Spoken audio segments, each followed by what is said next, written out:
When we say that cardiac surgery is slightly different than other major surgeries, so what makes it different is the use of this machine.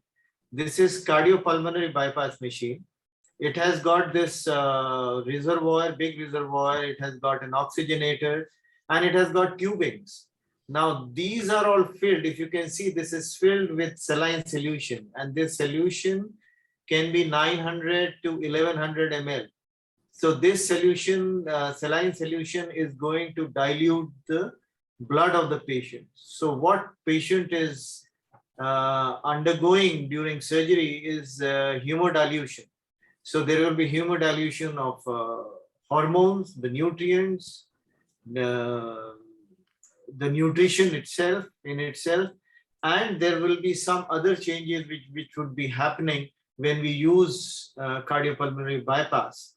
And apart from hemodilution, we use hypothermia. So hypothermia is one state which is used frequently by cardiac surgeons to preserve the function of our body organs and heart at the same time.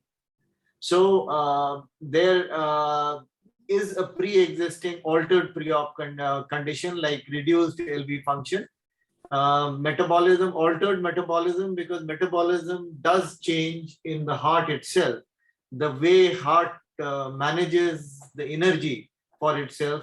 So we'll talk a little about this in later as we move later in our presentation. Then there is a special situation of cardiac cachexia. We'll discuss a little in detail. Lactate levels are usually high, and the high lactate level does not actually tell you about depressed liver function during cardiopulmonary bypass, but they tell more about inadequate flow during cardiopulmonary bypass. So, and oxygenation. So we can increase the amount of oxygen that would be required during cardiopulmonary bypass, and we can increase the liter of flow, so by 100 mLs or by a liter itself. So what makes different when we use cardiopulmonary bypass, the biggest difference is the pulse, the flow is now going to be non-pulsatile.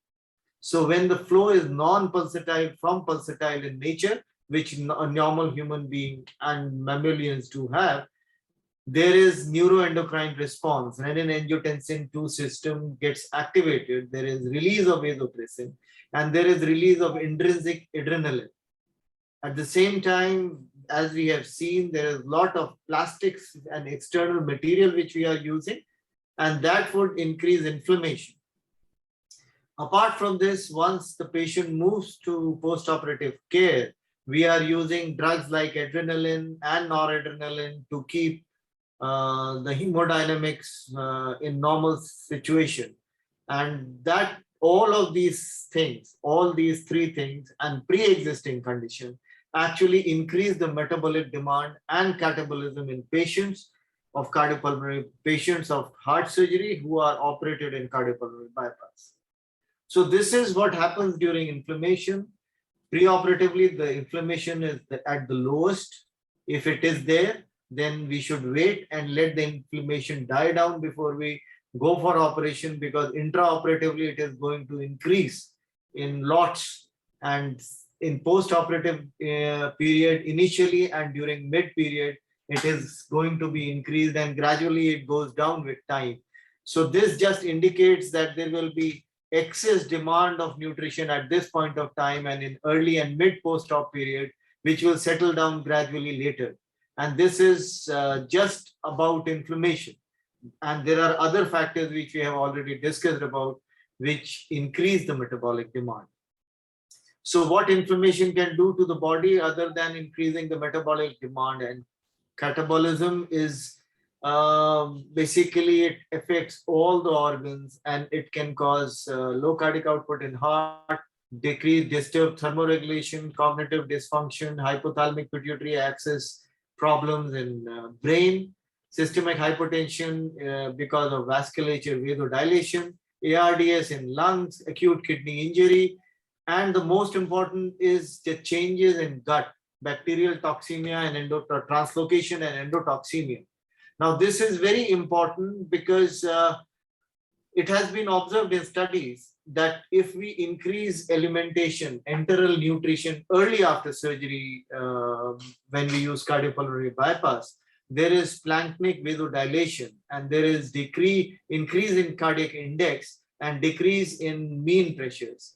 So, and along with these good effects, there is less chance of endotoxemia and bacterial translocation. So what once we have to understand that we know that there is excess demand which is going to be present when we are going to operate a patient on cardiopulmonary bypass, there are no clear-cut guidelines about this. And it's very sad that even today we don't have very clear-cut guidelines how to deal with nutrition and assess the patient of about nutrition in patients undergoing cardiac surgery. The major point why it has not been developed, and cardiac surgeons along with acute care physicians do not really care about it, is the nature of the surgeries. The surgery is sometimes required very immediately, and there is not much which we can do about nutrition in preoperative phase. But in patients who are undergoing an elective cardiac surgery, these are the scores which can be calculated preoperatively to assess the grade of malnutrition. And something can be done about malnutrition while the patient is waiting for surgery. So these are mini nutritional assessment, MNA score, which is very important. We'll discuss later. Malnutrition universal screening tool, SNAQ, that is short nutritional assessment questionnaire, is again an important tool.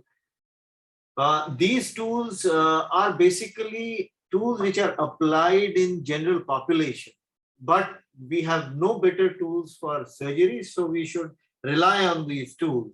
And there was a big study of 870 patients undergoing cardiopulmonary coronary artery bypass grafting under cardiopulmonary bypass, and they realized that when they used these scores preoperatively, there was increase in all complication rates postoperatively, especially increase in postoperative acute heart failure, increase in 2-day ICU stay, increase in 30-day hospitalization, but there was not much difference in infection. They also found that only malnutrition is not important. A person may have comorbidities or the cardiac illness itself so severe that it has the risk of bad events happening because of the illness and the cardiac condition itself. So there is something which cardiac surgeons have developed, which we call Euroscore, and this study used the Euroscore for assessing risk of cardiac condition if we operate them. And this was apart from malnutrition. So if the risk was less than 3% mortality, this is mortality. So if the risk was less than 3% mortality, you see the rate of complication was 43% in malnourished people, as 30% in malnourished people and non-malnourished people, sorry. And if it was around 5%, the same risk of complication goes up to 68% with a risk 44%. As the risk increases, as the risk of surgery per se increases because of the disease condition, the malnutrition risk neutralizes. So we can say that if a person is undergoing elective surgery, having lower risk and he is malnourished, there are more chances of him landing into complications. So this is an important study which has shown this conclusion. And just for your understanding, now what are the conditions which can lead to bad postoperative outcome and which are directly related to nutrition? These are pre-existing conditions which we have talked about. Pre-operative condition, mainly use of glucose-free crystalloid, delay in surgery, and preoperative fasting is a very important factor because we are taking a nutritionally depleted person and going to give him heavy inflammation which would increase metabolic demand immediately post-operatively. And for at least 24 hours, we are not going to give anything to the patient. So this should be taken care of. So the other factors are duration of surgery and the extent of surgery and inflammation which it causes, the inflammation in post-operative period, and gastrointestinal atony which can happen and hamper the use of enteral nutrition. So these are the factors which actually can affect the patient nutrition during surgery and in immediate post-op phase. So malnutrition in cardiac surgical patient leads to worse post-operative outcome, as we have seen in that study. And malnutrition can be because of heart failure, which can lead to cardiac cachexia, less metabolic reserves, hemodilution during surgery, endothelial dysfunction. And apart from that, gastrointestinal problem, which can happen because of edema during cardiac failure, malabsorption of nutrition, even if there is adequate nutrition which the patient is taking. So all these conditions of cardiac origin can affect a patient who is undergoing cardiac surgery, and this can lead to poor outcome, as we can see on the right side panel. So what actually are the effects is, if we see, if studies have been done and they have shown, if the BSA is less than 20, which is quite frequent in our scenario, there is high risk of mortality. Now this is, I have given some, if some of you are interested, I have given these studies which code these things so that you can use them if you plan to do any study in your patients, or if you want to study more about nutrition, and especially in cardiac condition. Other thing is albumin. If albumin was less than 2.5, which again can be seen in a lot of our patients, the mortality catapults. If albumin is less than 3.5, which is again very common, more common than less than 2.5, usual, I would say 90, not 90%, 70 percentile of our patients would land up into this. There is increased chance of atrial fibrillation, length of stay, and infection. And though it may not increase mortality in studies, we know that atrial fibrillation and infection by themselves can lead to mortality. So the effect of low BMI is more than the effect of high BMI. So if the patient is malnourished and he has got low BMI, there is increased risk of death, CVA, TIA, renal failure. While if the BMI is more than 30, then there is increased chance of infection and deep sternal wound infection, saphenous site infection, atrial arrhythmias, but it does not directly correlate to increased death.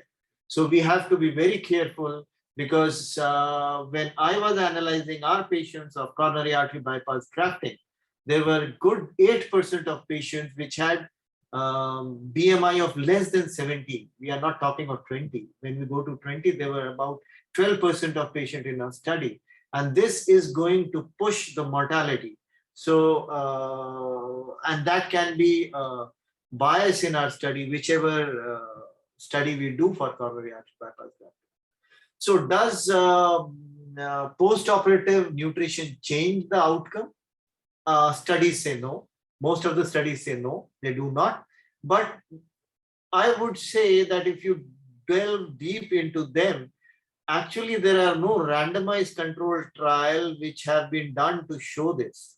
In fact, there are situations which happen after cardiac surgery, like loss of taste, which is very well documented, anorexia, gastrointestinal edema, and hence less absorption of fluids, pre-existing condition of malnutrition. These things actually hamper the nutrition in post-operative phase. And there can be different strategies which can be applied for nutrition for these patients. But there is a lot to be done before we actually say, does it affect supplement change or supplementation of nutrition would affect outcome in post-operative period. So this area actually is open for discussion and open for studies. So what is the current situation of cardiac patients when we operate? We do enteral nutrition in 78% and parenteral in 17% of patients, and rest we do not care about nutrition. Calorie adequacy is sincerely low. We give low calories to these patients. So it is more like just starting it rather giving much thought to what we are doing for post-operative nutrition. And similarly, protein adequacy in our nutrition in cardiac surgical patients is low. This comes from Western world. I'm sure most of us in India are actually not getting attracted toward nutrition in post-operative phase. Though I start nutrition after 12 hours, if the patient is planned to be intubated for more than 24 hours, if we know that patient is going to be extubated after 24 hours, we are going to go for a long ventilation. In my patients, I would start nutrition 12 hours later.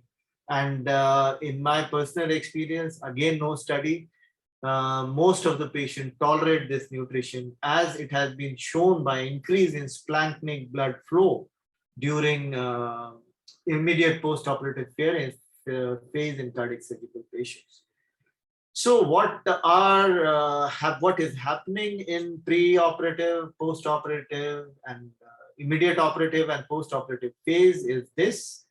If you see the relative conditions preoperatively which exist, they just change their dynamics, and similarly we could change our nutritional therapeutic strategies in these situations. And the most important preoperatively is assessing malnutrition and assessing the preoperative stage. What is the risk of the disease itself? So if the risk of disease itself is very high, maybe malnutrition would not affect the outcome, but in routine surgeries, use of these scores, and if it gives time, optimization of them is important. During intraoperative phase, use of selenium, PUFA, glutamine, and vitamin D has been shown to be effective intraoperatively.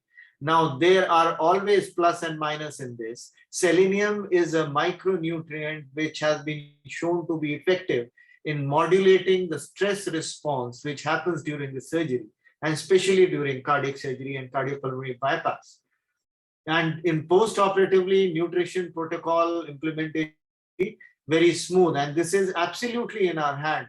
This can be a short duration, this may not be in our hands if the situation do not allow, or we have to go for an early surgery, but this is the portion which can have therapeutic strategies built for this thing. So what is cardiac cachexia, which we see sometimes? Hippocrates, about 2,300 years before, he described as the flesh is consumed and becomes water. Shoulder, clavicle, chest, and thighs melt away. This illness is fatal. So this is a good statement.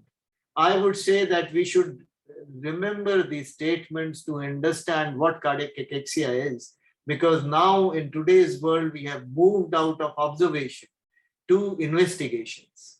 So Withering in 75 told about a cardiac failure patient. His countenance was pale, his pulse quick and feeble, his body greatly emaciated, except his belly, which was very large. So if you see a description like this, suspect cardiac condition, suspect very seriously heart failure in these patients. So what is the definition of cachexia? If you lose about 7.5% of your weight from what you were in 6 months' time, now this 6 months, there may be primary conditions like thyroid malignancy, severe liver disease, which can cause loss of weight in less than 6 months. So they should be ruled out. Now, the loss of fat in women, about 25% and 15% in males, and 90% in reduction from what is normal for the height and age would also suffice as definition for cardiac surgery. Definition for cachexia. Above is the definition for severe malnutrition about those patients who are going to have cardiac surgery, and the lower definition is for cardiac cachexia. So we can do some measurements like urine creatinine estimation, skeletal muscle protein turnover by labeled amino acids, bioelectrical impedance, total body potassium, skeletal muscle size by MRI, CT scan, densitometry. These are all fancy investigations which we do to substantiate the observations of Hippocrates and Withering thousands of years before. So if I would say a person may have simple starvation, and how would you differentiate it from cardiac cachexia? Simple law I would tell you is, if there is loss of fat with loss of albumin, decrease in serum albumin, it is anorexia related starvation, simple starvation. If you have loss of fat, loss of bone, loss of muscle, and normal serum albumin with normal enzymes, this is cardiac cachexia. So just keep this in mind. The normal patient melting away with normal liver enzyme and albumin is cardiac cachexia.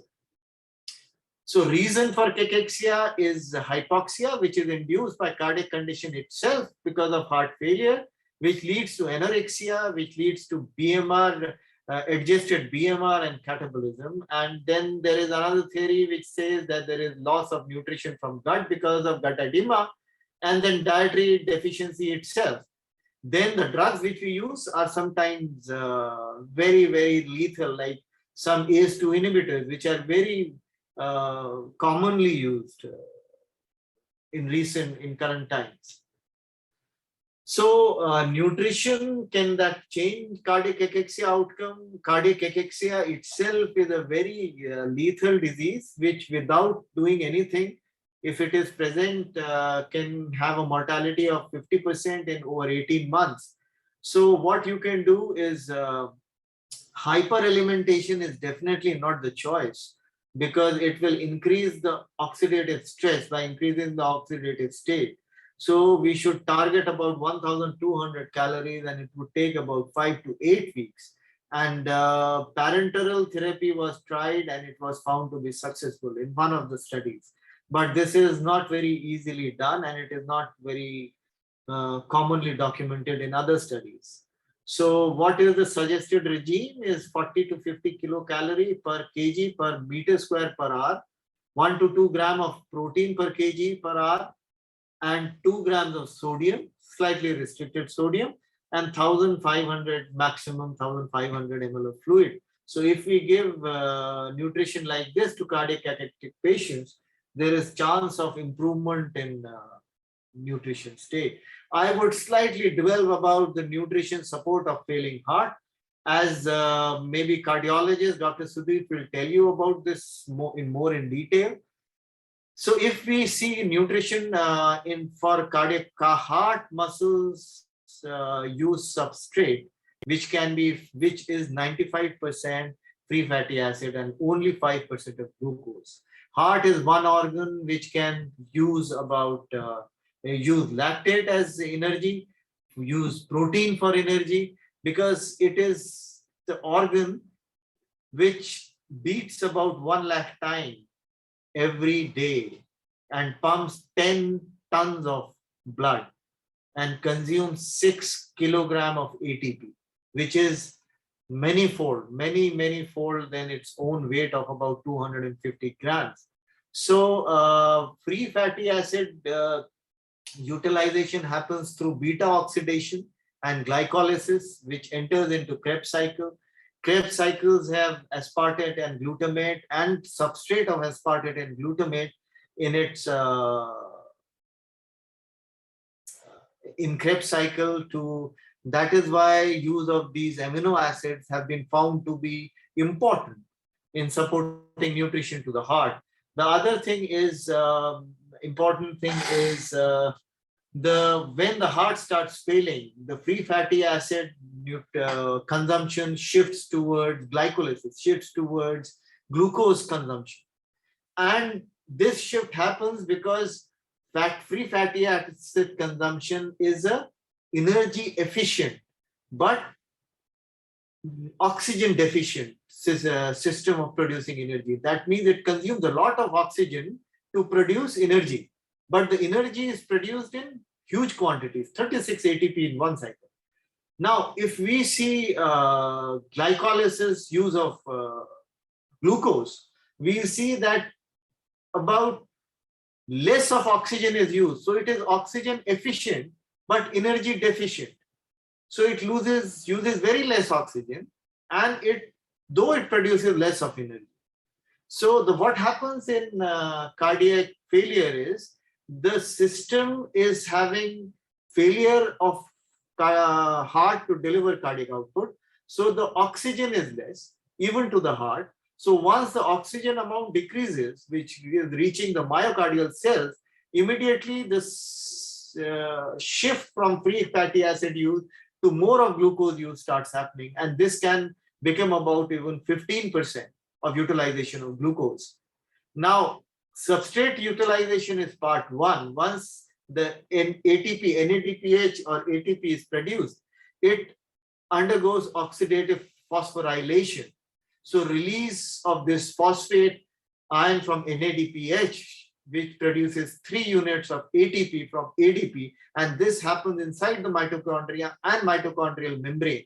Once ATP is ready, this ATP needs to be delivered to the myocytes for action, myosin for action. Now this happens by ATP again reducing to ATP, and there is formation of phosphocreatine.